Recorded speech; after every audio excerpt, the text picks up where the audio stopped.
Hi everyone. In this video, we'll try to see dictionary operation inside Python. We have already seen the dictionary introduction and how we can create a dictionary, and we have seen like how we can update values, how we can delete values inside a dictionary. So inside dictionary also we can perform some operations. So let's try to see what are the operation we can perform.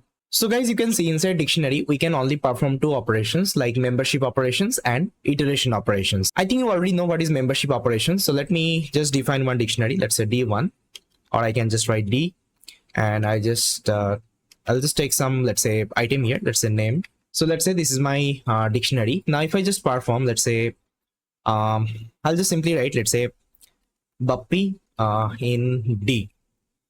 Now just pause the video and let me know what will be the output. See, if I execute this particular program, it will give me false. Why it is giving me false? All the Bappy is present inside this particular dictionary.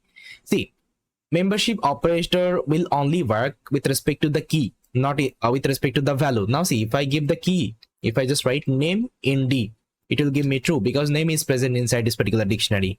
Fine. So always try to remember, if you're using membership operator, you have to apply on top of the key, not on top of the value. Okay, I think you got it. You can also apply not in. It will give you false because it is already present inside this particular dictionary. Fine. Okay, so now the next one, we'll try to understand the iteration. So let's try to see the iteration. See, iteration means I can also perform for loop on top of this particular dictionary. I'll just write for I in D, and if I print I, see what it will give me. It will only give me the key. Okay, it will only give me the key. See, all the key it will give me: name, age, gender. Fine, name, age, gender.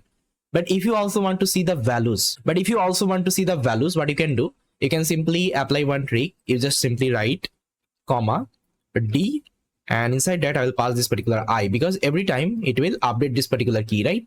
Every time it will update this particular key, and with the help of this particular concept, I will extract all the values from this particular dictionary. Okay, now if I execute, you'll see that this is my key, this is my value, this is my key, this is my value. Okay, that's how we can also access the value, okay, with the help of iteration. So these are the operation actually we can perform in inside this particular dictionary. Okay, so sometimes actually you need it. Because going forward, let's say whenever you'll be implementing the projects, definitely you have to use this particular concept. So yes, this was a quick video. Thanks for watching.